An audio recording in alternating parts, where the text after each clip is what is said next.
আসসালামু আলাইকুম। এটিএন বাংলা সংবাদে সবাইকে স্বাগত জানাচ্ছি আমি আফরোজা রূপা।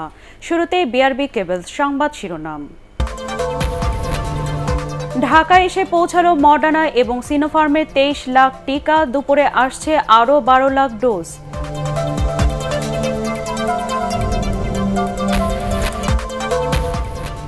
করোনায় দেশে আরও 132 জনের মৃত্যু, আক্রান্ত প্রায় 8,500, শনাক্তের হার 28%-এরও বেশি।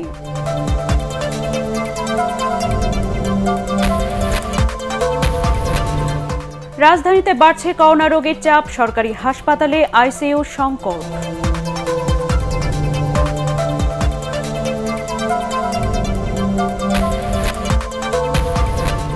এবং ভারী বর্ষণ ও পাহাড়ি ঢলে ডুবে গেছে কয়েকটি জেলার নিচু এলাকা, পানিবন্দী অসংখ্য মানুষ।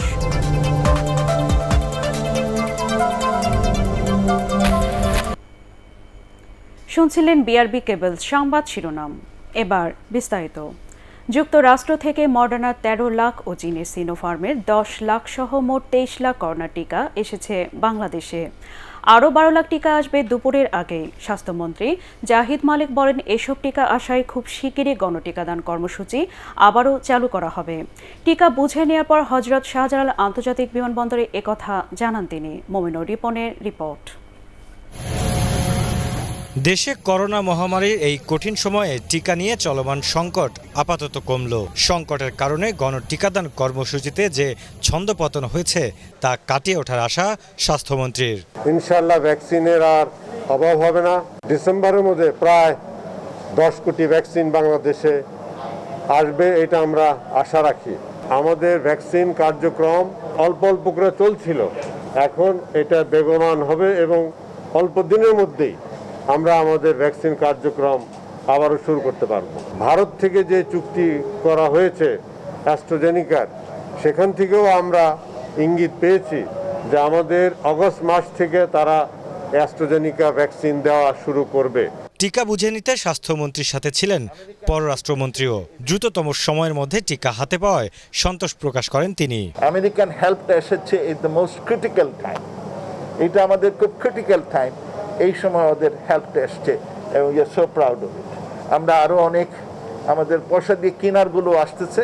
মডার্নার টিকা হস্তান্তর অনুষ্ঠানে ঢাকায় নিযুক্ত যুক্তরাষ্ট্রের রাষ্ট্রদূত বলেন, করোনা সংক্রমণ মোকাবেলায় সরকারের কার্যক্রম জোরদার করতে বাংলাদেশকে সহযোগিতা করবে যুক্তরাষ্ট্র। The United States understands the urgency of getting as many safe and effective vaccines to Bangladesh as quickly as possible. And we understand to save lives around the world, stop the threat of the new variant, and rebuild the global economy, we have to work together. বিশ্বজুড়ে টিকা সরবরাহের আন্তর্জাতিক platform কোভ্যাক্সের আগে ফাইজারের তৈরি 1,620 dose টিকা বাংলাদেশকে দিয়েছিল যুক্তরাষ্ট্র। মমিনুর রিপন, এটিএন বাংলা, ঢাকা।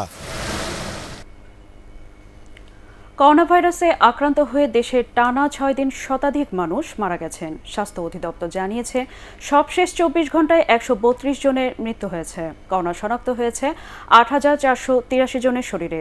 স্বাস্থ্য বিশেষজ্ঞরা বলছেন, শুধুমাত্র স্বাস্থ্যবিধি মেনে চললেই আক্রান্ত ও মৃত্যু সংখ্যা নিয়ন্ত্রণে আসতে পারে। ফজলে রাব্বির রিপোর্ট। করোনায় আক্রান্ত হয়ে গত 26 জুন সবশেষ 77 জনের মৃত্যুর খবর আসে। এরপর টানা 6 দিন ধরে এই সংখ্যা 100-র উপরেই থাকছে। বৃহস্পতিবার রেকর্ড 143 জনের মৃত্যুর খবর দেয় স্বাস্থ্য অধিদপ্তর। একদিন বাদে এই সংখ্যা নেমে এলো 132-এ। আক্রান্তদের মধ্যে সবচেয়ে বেশি মানুষ মারা গেছে খুলনা বিভাগে 35 জন, ঢাকায় 30, চট্টগ্রাম ও রাজশাহীতে 24, রংপুরে 9, ময়মনসিংহে 6, সিলেট ও বরিশাল বিভাগে 2 জন মারা গেছে। পরীক্ষার বিপরীতে আক্রান্তের হারও গত এক সপ্তাহ যাবৎ বাড়ছে। সবশেষ 24 ঘন্টায় প্রতি 100 জনের শরীরে করোনার পরীক্ষার বিপরীতে শনাক্ত হয়েছে 28.27 ভাগ। এক সপ্তাহের ব্যবধানে করোনায় আক্রান্তের সংখ্যা হয়েছে দ্বিগুণ। 26 জুন যেখানে আক্রান্তের সংখ্যা ছিল 4,000-এর কিছু বেশি, সেখানে গত 24 ঘন্টায় আক্রান্ত হয়েছেন 8,483 জন। স্বাস্থ্য বিশেষজ্ঞরা বলছেন, এই সংখ্যা নিয়ন্ত্রণের বাইরে যাওয়ার আগেই সবাইকে লকডাউন মেনে চলা সহ ব্যক্তিগতভাবে সচেতন হতে হবে। সবাই সংক্রমিত হওয়ার সঙ্গে সঙ্গে তাদের আইসিইউতে যেতে হচ্ছে না। শতকরা 5 জন বা 3 জনকে তাদের আইসিইউতে যেতে হচ্ছে। যারা সংক্রমিত হচ্ছেন এবং অধিকাংশ লোক যারা মৃত লক্ষণযুক্ত, তাদেরকে যদি প্রথম থেকে চিকিৎসা ব্যবস্থাপনার মধ্যে নেওয়া যায়, অর্থাৎ তাদেরকে যদি টেলিফোনের মাধ্যমেও আমরা পরামর্শ দিতে পারি তাদের বিপজ্জনক চিহ্নগুলো কোনটা, এবং তাদেরকে আমরা আইসোলেটেড রাখতে পারি, তাহলে একদিকে তাদের অবস্থা গুরুতর হওয়ার আগে তাদেরকে হাসপাতালে নেওয়া যাবে, তাই মৃত্যু সংখ্যাটা কমে যাবে। আরেকদিকে তাদেরকে যদি আমরা আইসোলেশনে থাকতে সহায়তা করি, অর্থাৎ ঘরে যদি তিনি থাকতে পারেন, তাকে সার্বিক সহযোগিতা দেওয়া যায়, তাহলে কিন্তু মৃত্যুর সংখ্যাটা কমবে, সংক্রমণটা কমে যাবে। দেশে এ পর্যন্ত করোনায় আক্রান্ত হয়েছেন 9 লাখেরও বেশি মানুষ। তাদের মধ্যে 8 লাখেরও বেশি মানুষ সুস্থ হয়েছেন। মারা গেছেন 14,778 জন। ফজলে রাব্বি, এটিএন বাংলা, ঢাকা। রাজধানীর হাসপাতালগুলোতে এক সপ্তাহ ধরে করোনা রোগীর চাপ বাড়ছে। আইসিইউ সংকট দেখা দিয়েছে অনেক সরকারি হাসপাতালে। রোগীদের বেশিরভাগই আসছেন ঢাকার বাইরে থেকে, ভর্তি হচ্ছেন তীব্র শ্বাসকষ্ট নিয়ে। একরামুল হক, সাইমের রিপোর্ট। রাজধানীর মুগদা জেনারেল হাসপাতাল, করোনা ডেডিকেটেড এই হাসপাতালে গত এক সপ্তাহ ধরে রোগী ভর্তি বেড়েছে প্রায় 40%। খালি নেই কোনো আইসিইউ বেড। এখানে ঢাকার চেয়ে বাইরের রোগী আসছেন বেশি। ডাক্তাররা বলেছে যে এখানে সম্ভব না, আমাদের যা ট্রিটমেন্ট আমরা দিছি, এখন আপনারা ঢাকা অথবা রাজশাহী আইসিইউতে ভর্তি করতে হবে। একটু নার্ভাস ফিল করছিল তো যে গ্রামে এখানে কি করব, জন্য বলছে যে কি যে শহরে যদি ওনাকে আশ্বস্ত করা যায় আমরা ঢাকা যাই, তা তুমি ওখানে টেস্ট করাই। চিকিৎসকরা বলছেন রোগীর এই চাপ অব্যাহত থাকলে সেবা দিতে হিমশিম খেতে হবে হাসপাতাল কর্তৃপক্ষকে। স্যাচুরেশন খারাপ নিয়ে আসতেছে, 85-90 এরকম। ভালো স্যাচুরেশনের পেশেন্ট এমনভাবে পাওয়া যাচ্ছে না, খারাপ স্যাচুরেশন নিয়ে আসছে। মহাখালীর ডিএনসিসি করোনা ডেডিকেটেড হাসপাতালের চিত্রও একই রকম। এক সপ্তাহ ধরে সেখানে প্রতিদিন গড়ে 70 জন করে রোগী ভর্তি হচ্ছে। মারাও যাচ্ছে দৈনিক 8 থেকে 10 জন করে। ওনাকে আইসিইউতেও দেওয়া হয়েছিল, ফাইনালি আজকে আর উনি সার্ভাইভ করতে পারেননি। শ্বাস নিঃশ্বাস নিতে কষ্ট হয়, বিকাল 5টার পরে তার অবস্থাটা আরও বেশি খারাপ হয়। এই অবস্থা চলতেছে, কালকেও চিকিৎসা করছে, কিছু হয়নি, বাধ্য আজকে অ্যাম্বুলেন্স নিয়ে এখানে আসতে হলো। ঢাকায় করোনা রোগীর চাপ বাড়লেও সরকারি তথ্যে বলা হচ্ছে সব হাসপাতালে একই রকম সংকট নেই সাধারণ ও আইসিইউ বেডের। ইকরামুল হক, সায়েম, এটিএন বাংলা, ঢাকা। লকডাউনের দ্বিতীয় দিনের রাজধানী ছিল একেবারে ফাঁকা। প্রথম দিনের চেয়েও যান চলাচল ছিল কম। খুব জরুরি প্রয়োজন ছাড়া মূল সড়কে মানুষের উপস্থিতি দেখা যায়নি। নগরী প্রবেশ পথ সহ বিভিন্ন সড়কে আইন শৃঙ্খলা বাহিনীর তৎপরতা দেখা গেছে। আদিন সজীবের রিপোর্ট। দূরদিগন্তের ধূসর আকাশের পরতে পরতে আজ জাল বুনেছে ঘন কালো মেঘ। বর্ষার টানা বৃষ্টিতে সিক্ত নিস্তব্ধ প্রকৃতি। এর মধ্যেই করোনা মহামারীর তিক্ততা, মৃত্যুর রেকর্ড আর সংক্রমণের লাগাম টেনে ধরতে সর্বাত্মক লকডাউন। গোটা দেশ যেন ঘরে বন্দী। জনগণকে ভয়াল মহামারী থেকে বাঁচানোর চেষ্টা। দ্বিতীয় দিনেও রাজধানীতে আইন শৃঙ্খলা বাহিনীর কঠোর তৎপরতা। ঢাকায় সড়কে সড়কে চেকপোস্ট, সুনির্দিষ্ট কারণ আর আইডি কার্ড দেখাতে না পারলেই আছে বাধা, শাস্তির আওতায় অনেকেই। যা কিছু যান চলাচল করছে তার বেশিরভাগই আইন শৃঙ্খলা বাহিনী আর গণমাধ্যমের, বাকিটা অ্যাম্বুলেন্স বা জরুরি সেবার। পেশেন্ট রিলিজ হবে, এখন আমি রিলিজ নিয়ে আসতেছি। নিরাপদ না, তারপরেও তো বের হতে হয়। জীবন তো আর থেমে থাকবে না, জীবন তো চলবেই। গাবতলী সহ ঢাকার প্রবেশপথেও ছিল পুলিশের কড়াকড়ি। বিশেষ প্রয়োজন ছাড়া রাজধানী থেকে বের হওয়া ও ঢোকার সুযোগ নেই। বিভিন্ন অফিসারের গাড়ি যাইতেছে, বিদ্যুতের গাড়ি যাইতেছে, লোকজন কাজ ছাড়া একটা লোক, কোনো লোক বাইরে যাচ্ছে না। পুলিশ কি বলে? পুলিশ তো বলতো আইডি কার্ড শো করতে। আইডি কার্ড ছাড়া যেতে দিবে না। এমনি করেই মানুষকে ঘরে রাখতে পারলে করোনার ভয়াবহতা কিছুটা কমার সম্ভাবনা রয়েছে। এ যেন এক জনমানব শূন্য শহর ঢাকা। আইন শৃঙ্খলা বাহিনীর কঠোরতার মধ্যে এই লকডাউনে যেন সরব হয়েছে প্রকৃতিও। জানান দিচ্ছে বাইরে বের হয়েও না, দুর্যোগ আছে। আদিন সজীব, এটিএন বাংলা, ঢাকা। সর্বাত্মক লকডাউনের দ্বিতীয় দিনে রাজধানীতে 320 জনকে গ্রেফতার করা হয়েছে। তাদের বেশিরভাগকে জরিমানা করেছে ভ্রাম্যমাণ আদালত। মামলা দেওয়া হয়েছে 2 শতাধিক যানবাহনের বিরুদ্ধে। ঢাকা মহানগর পুলিশের গণমাধ্যম শাখা থেকে এসব তথ্য জানানো হয়েছে। রিপোর্ট করছেন জিএম তসলিম। সর্বাত্মক লকডাউনের দ্বিতীয় দিনেও বিধিনিষেধ কার্যকর করতে রাজধানীর বিভিন্ন অলিগলি, সড়ক ও মহাসড়কে ছিল আইন শৃঙ্খলা বাহিনীর অবস্থান। নগরীতে পুলিশ ও র্যাবের পাশাপাশি সেনাবাহিনীর তৎপরতা ছিল চোখে পড়ার মতো। চেকপোস্ট বসিয়ে যানবাহন তল্লাশি, বিধিনিষেধ অমান্যকারীদের সতর্ক করা, অপরাধের ধরন ভেদে তাদের বিরুদ্ধে ব্যবস্থা নেয়া, জেল জরিমানা সবই ছিল আগের দিনের মতো। যারা সদুত্তর দিতে পারছেন না তারা তাদের মতো গন্তব্যে চলে যাচ্ছেন, তাদেরকে আমরা ফিরিয়ে দিচ্ছি এবং তাদেরকে অনুরোধ করছি যাতে তারা আর ঘরের থেকে বাইরে বের না হন। তবে আইন শৃঙ্খলা বাহিনীর অভিমত অনেক ক্ষেত্রে কিছুটা হলেও সচেতনতা ফিরেছে নগরবাসীর। চিকিৎসার ক্ষেত্রে আমরা বেশিরভাগ লোককে পাইছি আর কিছু গার্মেন্টসের ওয়ার্কারকে পাইছি, এছাড়া তেমন কাউকে আমরা পাইনি যারা প্রয়োজন ছাড়া বের হয়েছে। ফাঁকা রাস্তাঘাট পেয়ে টিকটক, লাইকি ও সেলফিতে মেতে ওঠা অনেক কিশোর তরুণকে সতর্ক করার পাশাপাশি জরিমানা করে ভ্রাম্যমাণ আদালত। যে অনেকেই কারণ ছাড়া বাইরে বের হচ্ছেন এবং কেউ কেউ মাস্ক পরছেন না, তো আমরা অপরাধের মাত্রা এবং তার সামর্থ্য বিবেচনা করে কাউকে জরিমানা করছি, কাউকে সতর্ক করে ছেড়ে দিচ্ছি। সরকারি বিধিনিষেধ উপেক্ষা করে কোনো কারণ ছাড়াই গাড়ি নিয়ে বের হওয়ায় মামলা ও জরিমানার মুখে পড়তে হয় অনেককে। কারণ ছাড়া বেরোলেও বা কারণ সহ বেরোলেও আমরা কিন্তু প্রত্যেকেই করোনার এগেনস্টে ফাইট করে যাচ্ছি, এই বিষয়টা কিন্তু বুঝতে হবে। করোনার ভয়াবহ সংক্রমণের সময় নগরবাসী ঘরে থাকলে শনাক্ত ও মৃত্যু কমে আসবে বলে মনে করেন এই পুলিশ কর্মকর্তা। GM Taslim, ATN Bangla, Dhaka. প্রবাসী কর্মীদের বিশেষ ব্যবস্থায় করোনা টিকা রেজিস্ট্রেশন শুরুর দিনই সার্ভার জটিলতায় বন্ধ হয়ে গেছে। রাজধানীর স্কার্টনে প্রবাসী কল্যাণ ভবনে অপেক্ষমান প্রবাসী কর্মীরা এ ঘটনায় বিক্ষোভ করেন। তবে দায়িত্বরত কর্মকর্তারা জানান জটিলতা কাটিয়ে শিগগিরই আবার রেজিস্ট্রেশন শুরু হবে। শফিউল আলম সুজনের রিপোর্ট। করোনা টিকার রেজিস্ট্রেশন পেতে শুক্রবার সকাল থেকেই অভিবাসী কর্মীরা রাজধানীর প্রবাসী কল্যাণ ভবনের সামনে ভিড় করতে থাকেন। সময় বাড়ার সাথে সাথে রেজিস্ট্রেশনের জন্য ফর্ম পূরণ করলেও NTMC সার্ভার জটিলতার কারণে BMETর সেই নিবন্ধন আর করতে পারেনি সৌদি ও কুয়েত প্রবাসী কর্মীরা। লকডাউনের মধ্যে দূর দূরান্ত থেকে এসে এ পরিস্থিতিতে বিক্ষুব্ধ হয়ে ওঠেন তারা। এই মুহূর্তে সার্ভারের সমস্যা হচ্ছে, বাট আমরা চেষ্টা করছি যত দ্রুত সম্ভব এটা সমাধান করা যায় কিনা। ক্ষুব্ধ প্রবাসী কর্মীদের অনেকেই অভিযোগ করেন সময়মতো করোনা টিকা দিতে না পারলে কর্মস্থলে যেতে পারবেন না তারা। ভিসার মেয়াদ ফুরিয়ে অনেকে চাকরি হারাবেন। যে আমি প্রবাসী যে অ্যাপসটা ওটা এখন পর্যন্ত সার্ভার আমাদের কাছেই করতেছে না। এখন আমাদেরকে বলছে যে তোমাদের ভ্যাকসিন তোমাদের পাসপোর্টের নিবন্ধন আজ হবে না। ওইখানে চাকরি করি, মানুষের চাকরি সঠিক টাইমে যাইতে না পারলে তারা আমাকে রাখবো না। আমরা চাই একটা ফাইজার টিকা অনলি কুয়েত যাওয়ার জন্য। বিক্ষুব্ধদের শান্ত করতে এসে কর্মকর্তারা জানান সার্ভার সচল হলেই দ্রুত রেজিস্ট্রেশনের সুযোগ পাবেন প্রবাসী কর্মীরা। সরকারের সুরক্ষা অ্যাপেও অগ্রাধিকার পাবেন তারা। ফাইজারের টিকা দেওয়া দরকার কুয়েত এবং সৌদি প্রবাসী, তাদেরকে আগে দেওয়া হবে। ঢাকা জেলার স্থায়ী বাসিন্দা তারা এখান থেকে হবে এবং গাজীপুর, এবং সেইটাও কোন উপজেলা কোন দিন আসবেন সেই শিডিউলটা আমরা করে দেব।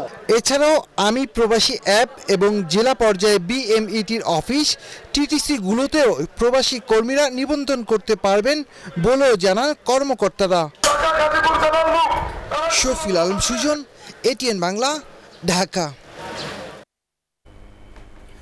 ভারী বর্ষণ এবং পাহাড়ি ঢলে ডুবে গেছে ফেনী, শেরপুর ও কুড়িগ্রাম সহ দেশের কয়েকটি জেলার নিম্নাঞ্চল। পানিবন্দী হয়ে পড়েছেন এসব এলাকার অসংখ্য মানুষ। ফেনীতে ভেঙে গেছে মুহুরী ও কহুয়া নদীর বন্যা নিয়ন্ত্রণ বাঁধের 3টি পয়েন্ট। স্থানীয়দের দাবি ত্রাণ নয়, প্রয়োজন টেকসই বাঁধ নির্মাণ। প্রতিনিধিদের তথ্যচিত্রের ভিত্তিতে রিপোর্ট করছেন বিপ্লব রায়। করোনার কারণে সারা দেশে লকডাউনের মধ্যে দেশের কয়েকটি জেলায় শুরু হয়েছে আকস্মিক বন্যা। ফেনীতে বুধবার থেকে টানা বৃষ্টিতে ডুবে আছে ফুলগাজী ও পরশুরাম উপজেলার 10টি গ্রাম। ভেঙে গেছে 2 উপজেলার মুহুরী নদীর 3টি স্থানের বাঁধ। ক্ষতিগ্রস্ত হয়েছে ফসলি জমি, রাস্তাঘাট ও মাছের ঘের। স্থানীয়রা বলছেন প্রতি বছরই বাঁধ ভাঙে, কিন্তু টেকসই মেরামত হয় না। কিছুদিন আগে বাধা, কিন্তু এই বছর আবার বৃষ্টিতে কিন্তু এই বারটা ভেঙে গেছে। লকডাউনের কারণে আমরা খানা পিনাও বন্ধ, এক কথা আবার এখানে নদীর ভাঙন ভাগছে। একটা সুষ্ঠু প্রতীক আছে, আমরা চাই বেড়িবাঁধগুলো যাতে আরো সুন্দরভাবে বাঁধা হয়। ভাঙন এলাকা পরিদর্শন করে ক্ষতিগ্রস্তদের ত্রাণ সহায়তার আশ্বাস দিয়েছে জেলা প্রশাসন। সরেজমিনে পরিদর্শন করে আমি যা দেখেছি সেটা আমি ঊর্ধ্বতন কর্তৃপক্ষকে জানাবো। শেরপুরে শুক্রবার বৃষ্টি কম হওয়ায় ঝিনাইগাতি ও নালিতাবাড়ি এলাকার পানি কমলেও বেড়েছে দুর্ভোগ। এসব এলাকার ঘরবাড়ি ও রাস্তাঘাটের বেশ ক্ষয়ক্ষতি হওয়ায় ঠিকমতো খাবার জুটছে না অনেকের। এই দুর্দিনে তাদের পাশে দাঁড়ায়নি কেউ। 2 দিন হাতে খাই না, আপনারা এবে করে নিয়ে যান খাওয়ান দাওয়ান কিচ্ছু নাই, গরিব মানুষ খাওয়া দাওয়া নাই, গাছ সাফ করবে না, কাম নাই। এদিকে কুড়িগ্রামে ধরলা, তিস্তা, ব্রহ্মপুত্র ও দুধকুমা সহ সবগুলো নদ নদীর পানি বৃদ্ধি পেয়ে প্লাবিত হয়েছে নদী তীরবর্তী নিচু এলাকা। পানি বৃদ্ধির সাথে সাথে শুরু হয়েছে তিস্তা নদীর ভাঙন। পানি উন্নয়ন বোর্ড বলছে, বৃষ্টি না কমলে নদ নদীর পানি আরও বাড়বে। বিপ্লব রায়, এটিএন বাংলা। আওয়ামী লীগ ক্ষমতায় টিকে থাকতে জনগণের সব অধিকার কেড়ে নিয়েছে বলে অভিযোগ করেছেন বিএনপি মহাসচিব মির্জা ফখরুল ইসলাম আলমগীর। ৭১ মুক্তিযুদ্ধের সময় পাক বাহিনীর হাতে 2 শিশুপুত্র সহ বিএনপি চেয়ারপারসন বেগম খালেদা জিয়ার বন্দী হওয়ার দিনকে স্মরণ করে ভার্চুয়াল আলোচনা সভায় তিনি এ অভিযোগ করেন। আওয়ামী লীগ নিজেদের স্বার্থে মুক্তিযুদ্ধের ইতিহাস বিকৃত করেছে বলেও দাবি করেন বিএনপি নেতারা। সালে স্বাধীনতা যুদ্ধ করে আমরা যে আজকে সমগ্র দেশ এখন একটা ত্রাসের রাজত্বে পরিণত হয়েছে, ফ্যাসিবাদের জাটা করে পড়ে গেছে। সমগ্র দেশের মানুষ যখন মুক্তি চায়, তার অধিকার ফিরে পেতে চায়, গণতন্ত্রকে ফিরে পেতে চায়, তখন আবার সেই নেত্রীকে তারা বন্দী করে রেখেছে। আজকে সেই একই কারণে তারা তাদের ক্ষমতাকে চিরস্থায়ী করতে চায়। আজকে তরুণদেরকে আহ্বান জানাতে চাই, সামনে এগিয়ে আসুন, আর সময় নেই, এখন জেগে উঠতে হবে। করোনা পরিস্থিতি মোকাবিলায় প্রধানমন্ত্রী শেখ হাসিনা ব্যাপক কর্মসূচি নিয়েছেন বলে জানিয়েছেন আওয়ামী লীগের উপদেষ্টা পরিষদের সদস্য তোফায়েল আহমেদ। ভোলায় এক সভায় ভার্চুয়ালি যুক্ত হয়ে তিনি একথা জানান। করোনা সংক্রমণ রোধে স্থানীয় জনপ্রতিনিধি ও আওয়ামী লীগ নেতাকর্মীদের বিভিন্ন নির্দেশনা দেন সাবেক এই বাণিজ্য মন্ত্রী।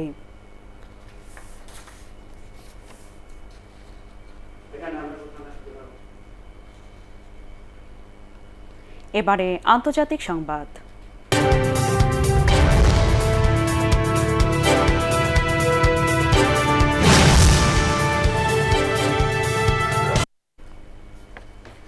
আফগানিস্তানের বৃহত্তম বাগরাম বিমান ঘাঁটি ছেড়েছে মার্কিন ও ন্যাটো সেনারা। তবে ঘাঁটিটি আনুষ্ঠানিকভাবে দেশটির সরকারের কাছে কবে হস্তান্তর করা হবে সে বিষয়ে সুস্পষ্ট কোনো কিছু জানায়নি মার্কিন প্রতিরক্ষা দপ্তর।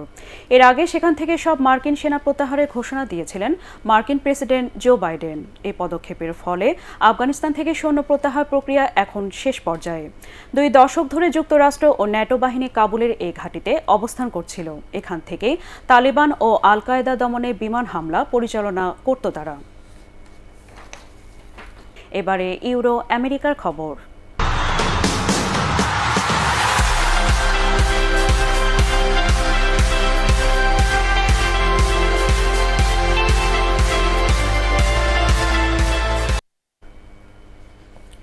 ইউরো চ্যাম্পিয়নশিপ ফুটবলের সেমিফাইনালে উঠেছে ইতালি ও স্পেন। কোয়ার্টার ফাইনালে বেলজিয়ামকে 2-1 গোলে হারায় ইতালি। 31 মিনিটে নিকোলো বারেল্লার গোলে এগিয়ে যায় রবের্তো মানচিনির দল। 44 মিনিটে ব্যবধান দ্বিগুণ করেন লরেন্সো ইনসিনিয়ে। প্রথমার্ধে ইনজুরির সময় স্পট কিক থেকে রোমেলা লুকাকু ব্যবধান কমালেও পরাজয় নিয়ে মাঠ ছাড়ে বেলজিয়াম। এর আগে দিনের অন্য ম্যাচে টাইব্রেকারে সুইজারল্যান্ডকে 3-1 গোলে হারিয়ে সেমিফাইনালে ওঠে স্পেন। খেলার মাত্র 8 মিনিটে আত্মঘাতী গোলে এগিয়ে যায় সাবেক বিশ্ব চ্যাম্পিয়নরা। 68 মিনিটে সুইজারল্যান্ডকে সমতায় ফেরার জর্দান শাকিরি। নির্ধারিত ও অতিরিক্ত সময়ের খেলা 1-1 ড্র হয়। গোলরক্ষক উনাই সিমনের নৈপুণ্যের টাইব্রেকারে জিতে শেষ 4-এ ওঠে স্প্যানিশরা। এবারে পার্টেক্স খেলার খবর।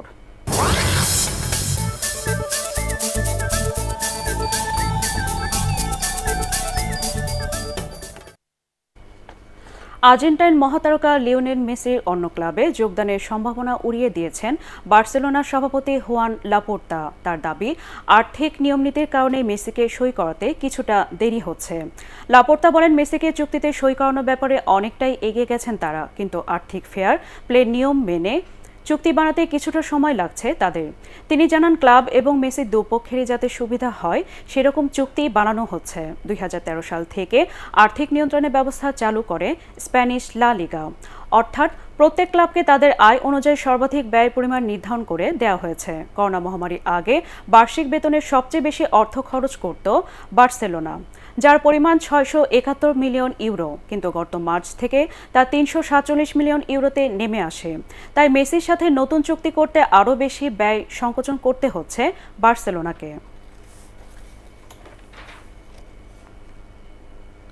শেষ করার আগে বিআরবি কেবলস সংবাদ শিরোনাম আরেকবার। ঢাকায় এসে পৌঁছালো মডার্না এবং সিনোফার্মের 23 লাখ টিকা, দুপুরে আসছে আরও 12 লাখ ডোজ।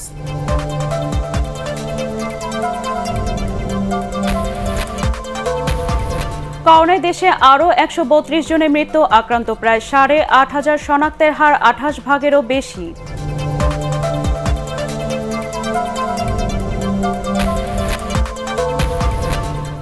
রাজধানীতে বাড়ছে করোনা রোগের চাপ, সরকারি হাসপাতালে আইসিইউ সংকট।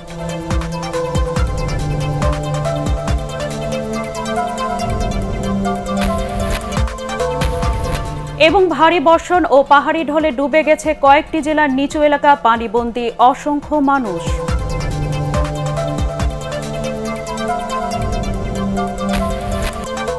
দর্শক, পরবর্তী সংবাদ দেখার আমন্ত্রণ জানিয়ে এখনকার মতো শেষ করছি। করোনা ভাইরাস থেকে নিজেকে সুরক্ষিত রাখতে মাস্ক পরুন, বারবার হাত পরিষ্কার করুন। এটিএন বাংলা সংবাদ ইউটিউবে দেখতে ব্রাউজ করুন youtube.com/ATN বাংলা নিউজ। ধন্যবাদ।